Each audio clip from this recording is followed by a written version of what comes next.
This is a country built on lawyers, by lawyers, for lawyers. You know, I even thought about going to law school. Do you just not have enough time on you? I know, right? Welcome to another episode of Primary Care. I'm your host, Dr. Hendricks. This episode of Primary Care is sponsored by Rugiet Health. More than just an ED treatment. I'm Dr. Tyler Hendricks. It's so nice to have you here today. My name's Christopher Hamilton. I'm the Chief Executive Officer of Texas Health Action. We operate a few different programs here in Texas, one of which is the Kind Clinic. That was our first program, and it started by providing PrEP in Austin. When the FDA approved PrEP as an option, I had heard about it through a medical journal that I had read and went to a few providers and colleagues. I was in medical school at the time, and I was like, what do you think of this? What do you think? Oh, and that's going to be too many side effects, and I'm not sure how that's going to work, or is that going to increase your risks for other things? It's going to make everybody whores, right? And like all the stigma, exactly. All the ridiculousness. Exactly. And so when I would go to my doctor, I was always met with that same sort of response is, you know, when I would bring up PrEP, first of all, they usually wouldn't know what it was. And then when I would explain it, it would be, well, you need to change your activity pattern. You need to change what you're doing to reduce your risk. You shouldn't be taking medication for it. And I just felt like like a whore. Yeah. We're just bringing it up, you know. But like, be you. Be right? you, exactly. Be you. Why does the doctor sure. need to tell you who you can and cannot be? Exactly. Even as, you know, maybe a few years ago, I was having patients that were coming to me because they knew I was a queer physician. Like, hey, can you help me with this situation? My primary won't. They're refusing. I'm like, it's like 2019. How is this possible? Like, why are we still in this place? And I'm sure at the Kind Clinic, they still probably get patients that are like, my primary won't do it. And you're like, what? Oh, yeah, absolutely. I mean, people are stigmatized, marginalized out of general health care. So we have found a place where we can be experts in taking care of LGBTQIA plus people. How does the Kind Clinic stay established? Do you get grants from the federal government? Does the Texas government support you in any way? No, a little bit of a loaded question as we start to think about Texas government supporting activities right now. So we do have a mix of funding. Sure. We do have grants that provide for a lot of HIV testing as well as HIV care, STI testing as well as treatment. Sure. And then the bulk of our funding comes through this very interesting program called the 340B Savings Program. Yeah. And it's a fascinating piece of legislation. It allows organizations like ours to provide medication at low or no cost. Wow. The game changer about this for Kind Clinic is that you can walk in, see the doctor, get your lab work done, your insurance is not billed, you have no copays, there's no cash, no credit card charge, nothing. Wow. There's no charge for that. Wow. The only time you're going to pay is when you get a prescription, and if your insurance has a copay, deductible, and so forth. 340B has been really instrumental in providing a lot of care. Absolutely. The beauty of it, it's not taxpayer money. It's money out of the drug company and out of the insurance company. I don't think anybody, except maybe those two folks, are like, we need more money. Like, right. So, incredible. What a great way for legislation to be working in our favor. Yes, exactly. Finally. Right. So as far as your advocacy, how do you get your name out right now? You know, healthcare, I think, is probably mostly word of mouth. Absolutely. And I think our reputation among the patients that we take care of is probably one of the strongest pieces that we have. You know, we try to be sex positive and be out there and engaging with people in a totally different way. We also have people that go out into the community. We have Vogue sessions. You can learn to vogue. I have been promised I am going to learn to Vogue. Yes. It's going to be a travesty, I'm sure.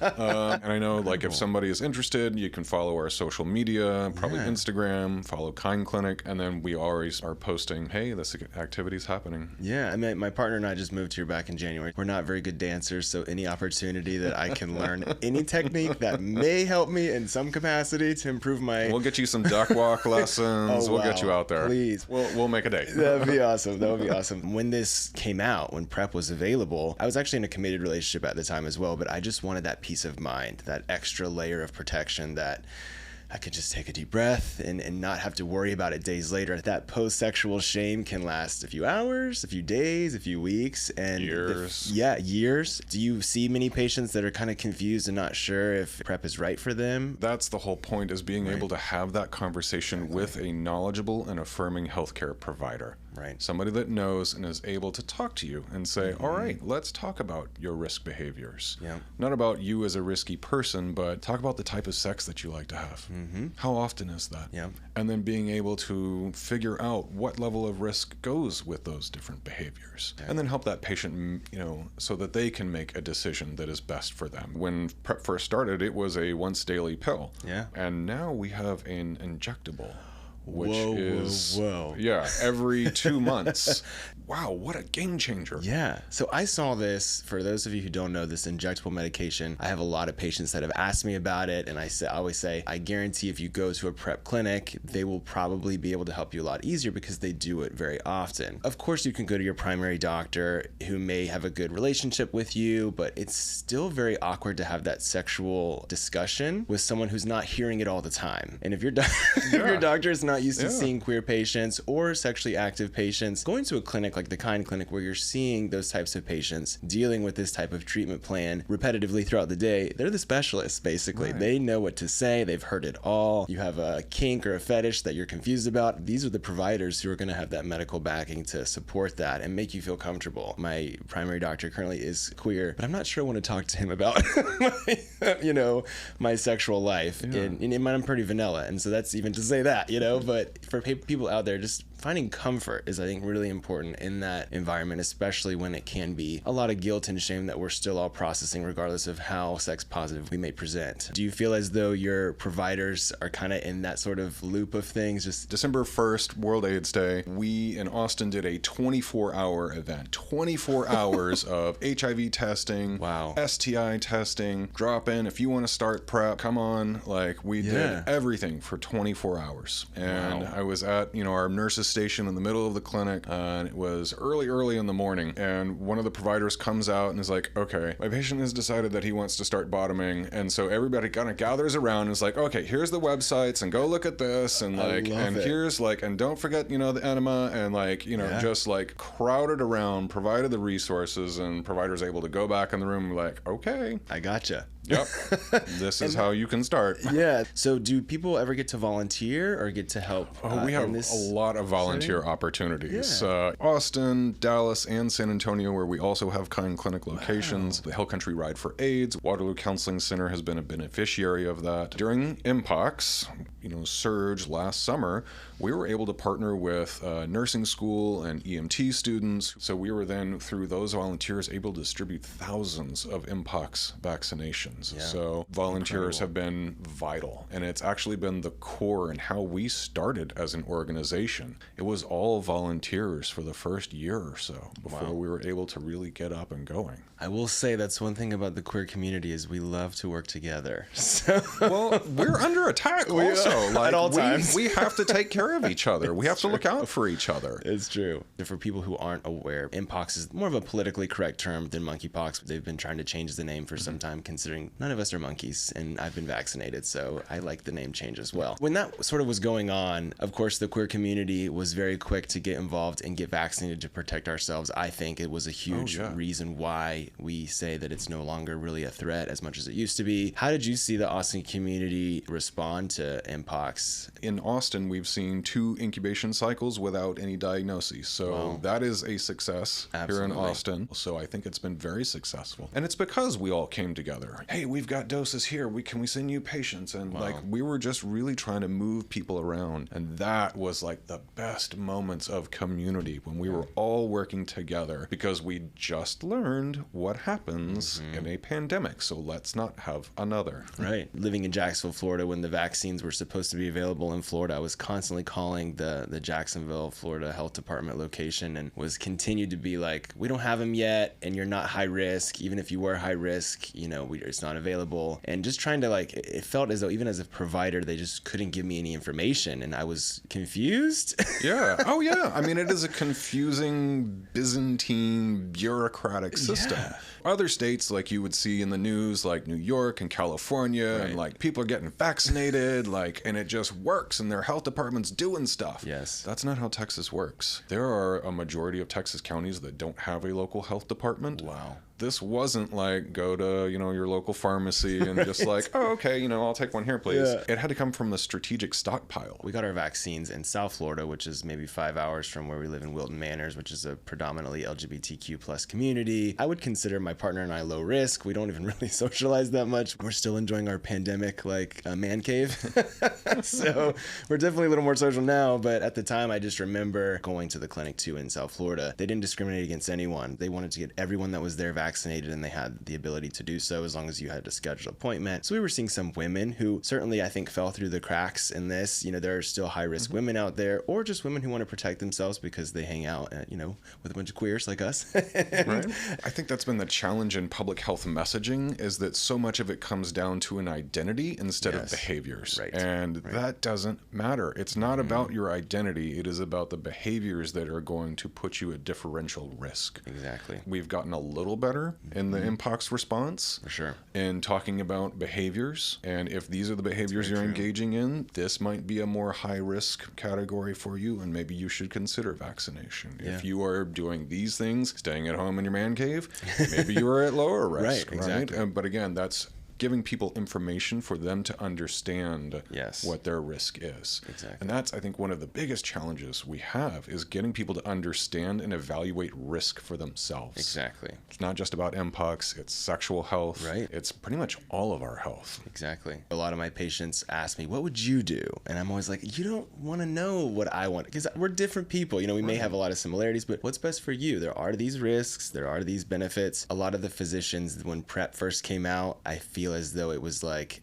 another thing they didn't want to deal with, which is so poor to say, because I don't think physicians in general are like that, but there's a lot on our plate. There's a lot that we do. There's a lot that's behind the scenes. 95% of what we do really is not seen by the patient. It's the charting, it's the admin, it's the reimbursements, it's all of those things that are kind of going on and very stressful. So when physicians hear, oh great, there's something new that I have to deal with, I think that's another reason why sometimes people, fall through the cracks. I have a patient right now, he was just telling me that his provider right now is not wanting to provide or prescribe him PrEP because the provider doesn't want to order labs every 90 days. Oh my gosh. I'm like, if that's the difficult heavy lifting for your provider, you might want to find a different one. Yeah. Because there might be some other things they're a little too lazy to accomplish as well. And speaking of PrEP access, I know there are some legislative bodies out there that are trying to remove PrEP being covered. I think it was mandatory. Under the Affordable Care Act, any recommendation that it had an A or B rating from the U.S. Preventative Services Task Force got covered at no cost sharing, meaning no money out of your pocket. Incredible. Until some idiot judge in Texas decided, no, we don't like any of that. We're taking all of that away. Wow. That also could affect mammograms, colonoscopies. Yeah. Like, I just had my annual physical yesterday, and doctor was like, well, it's about time for your colonoscopy. And I was like, yeah, I want to get that done before I have to pay for it. Exactly. It's crazy. Was this Hobby Lobby again? Because I know they tried to take birth control away from people. Who knows? Quite. Right? Not quite. I know in Florida we have a big grocery store chain called Publix. They're in some other southern states, and they wanted to stop covering PrEP. This is before it was mandated, I believe, and there was a huge social outcry, and so they just kind of swept it under the rug and let it stay. I'm sure that they're funding some of these decisions as well in some capacity, but yeah, so it's really interesting to see how insurance companies will respond, as well as what we'll do as well. If they do make changes, will there be a social outcry, which I hope so. And I do see a glimpse of specifically change in my mom, which has been a work in progress for many, many years. We've had a difficult relationship back and forth. Overall, I know she loves me to death and would do anything for me. I've got many examples where I've called her in the middle of the night and we haven't been talking for months, and I'm like, look, I know we're not on talking terms, but I need you for this. And she shows up, right? She's a good mom, and I do pick on her a lot because I'm an only child and she's all I got.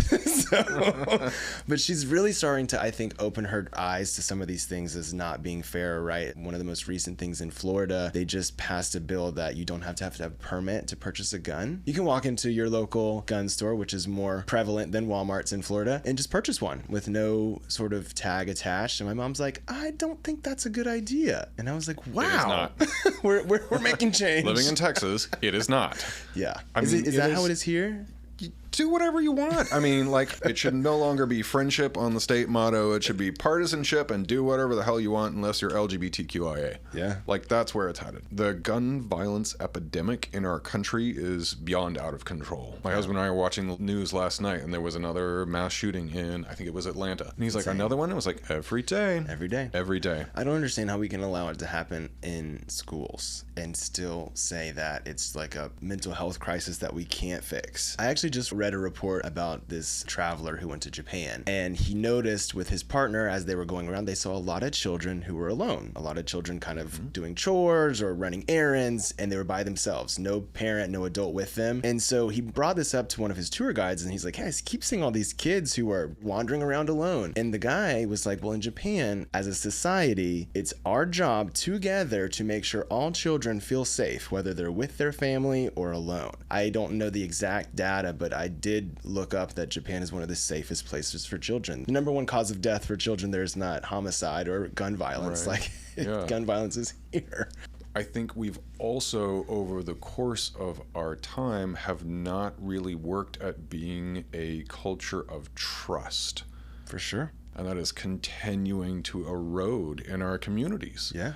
Nobody's going to just send their child out on the bus across town and like, yeah, go get some pencils for school. It's fine. Right. Hey folks, my podcast Primary Care is sponsored by Rougiette Ready, the latest pharmaceutical advancement in erectile dysfunction. This is a sublingual compounded treatment using 3 ingredients, sildenafil, tadalafil, and apomorphine, and it works up to 5 times faster than pills and chewables. We give you a promo code Primary Care for 20% off your first order and free shipping. Now, let's get back to the content. I grew up, I had a lot of freedom. I wanted that freedom. I got my car and I said, sayonara. I was like on my own, and, I have some family members and other kids who just seem to be a little bit less adventurous. But it's dangerous out there. It is dangerous out there. We're telling them. You are learning from the time you start school how to defend yourself against a shooter. It's insane. We had a lovely speaker here recently. She's a mother, and she was talking about her kids, 10 and 13, are doing active shooter drills. And I'm like, well, we did tornado drills, and they scarred me. And we didn't have no tornadoes. I can't imagine. Yeah, we didn't have those kind of drills growing up. Yeah. It's crazy. I'm also not old enough that we had like the nuclear get under your desk drills, right? So I can't imagine what that was like either. But we need to ask somebody. That would be a good,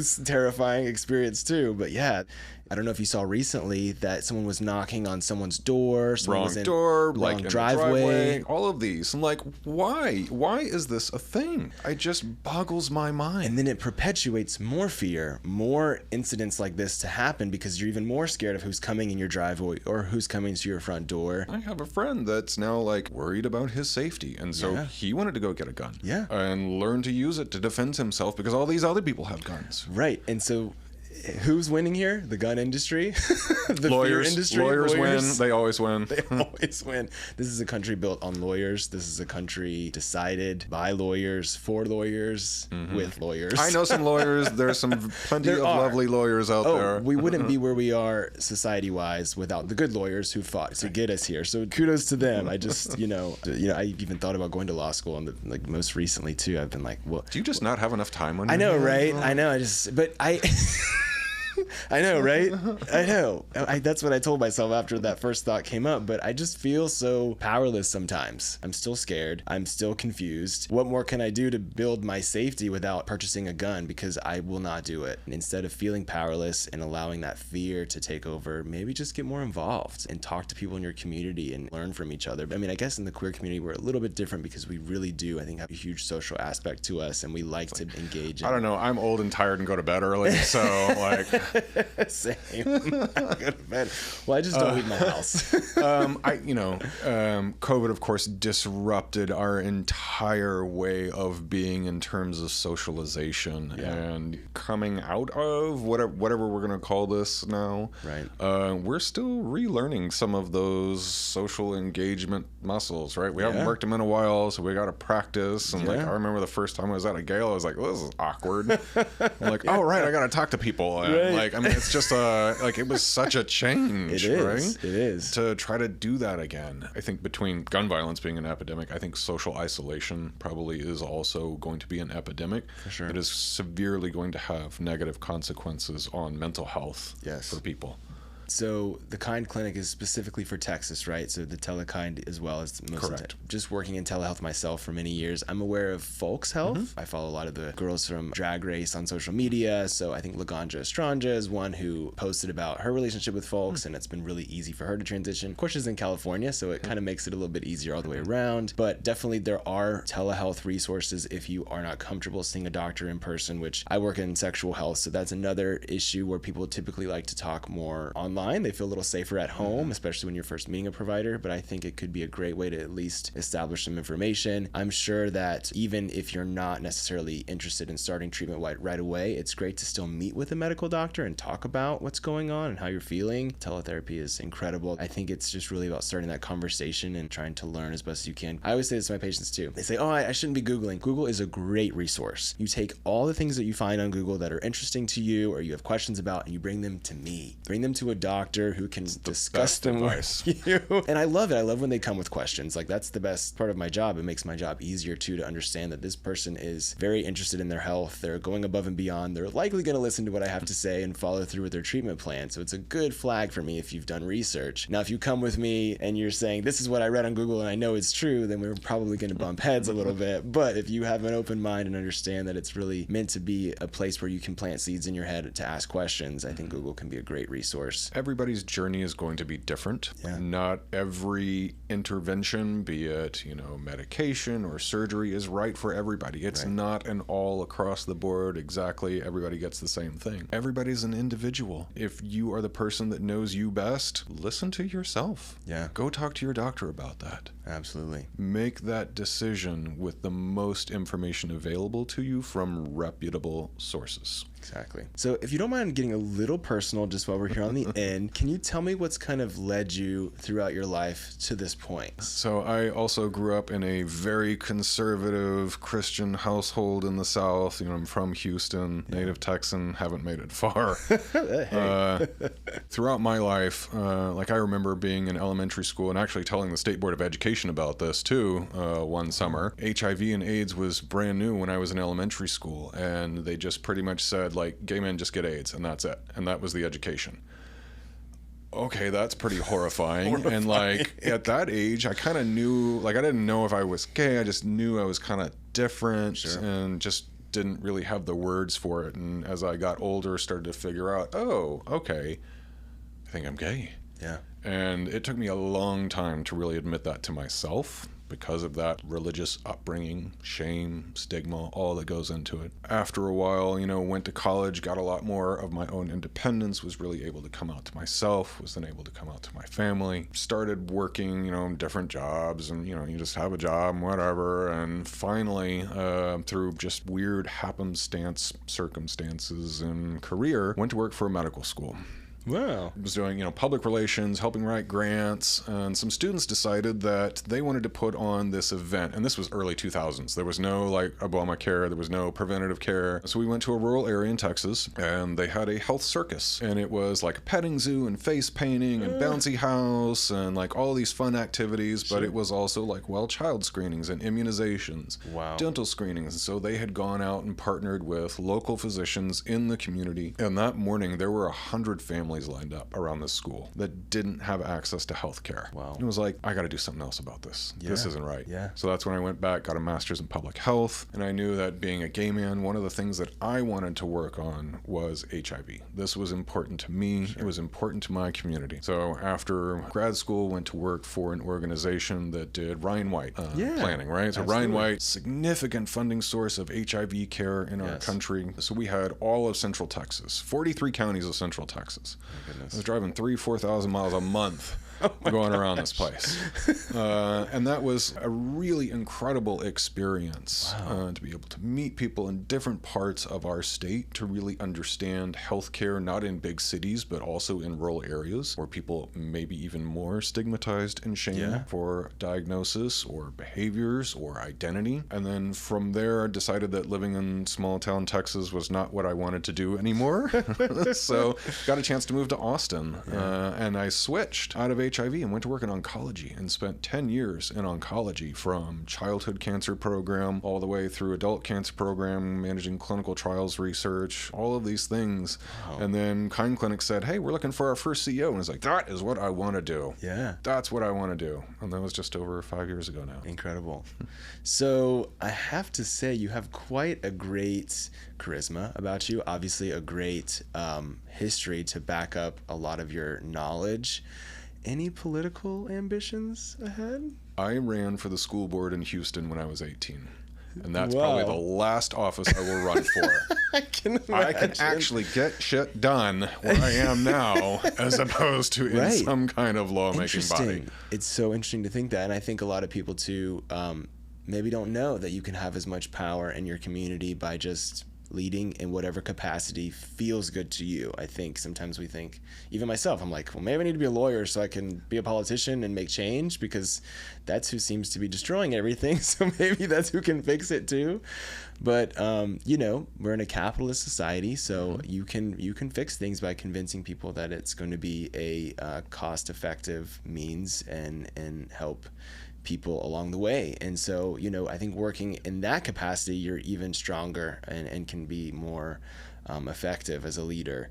And so, yeah, I think too, you don't have to start as a CEO to make change, right? I don't think many people get to start as a CEO. I would have skipped ahead if that was an option, right? Absolutely. And all those skills that you learn along the way prepare you for those next steps, just like for you, it feels like becoming the CEO was sort of what had just seemed natural after all the work that you had put in and all the knowledge that you had acquired. I feel like I'm in my life's purpose. Yeah, absolutely. And it can happen to anybody at any age, at any time in their life. And so I think just always putting that one foot in front of the other, sort of like you did, and just keep going forward to see how you can make a positive impact where you're at, those opportunities will continue. I think we also have a responsibility now to help bring up more people behind us and show them that this is possible, to provide opportunities for people that probably would not have had opportunities otherwise. Absolutely. When, I was in college and high school, we lost an entire generation of people to HIV. So we didn't have a lot of role models, gay role models to look up to. We didn't have a big queer community to really look up to. And so now I feel this responsibility that we've got to do this for other people. We've got to tell our stories. We've got to preserve our history. We've got to do all of these things. Otherwise, they will try to erase us.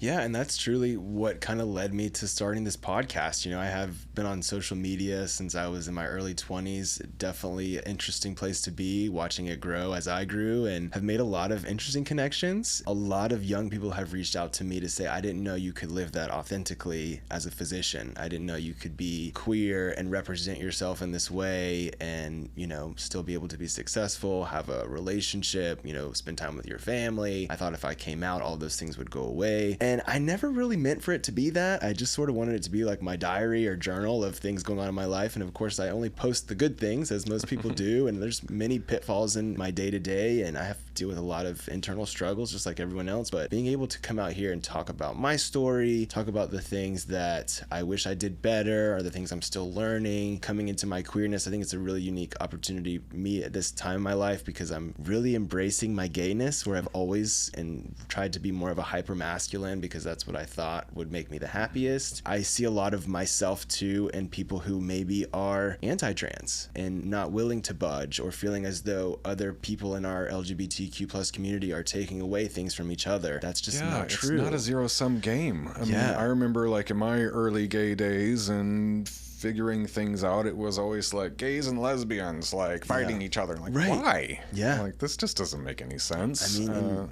again, we have to come together as a community, because if we get divided in our community, we won't make it.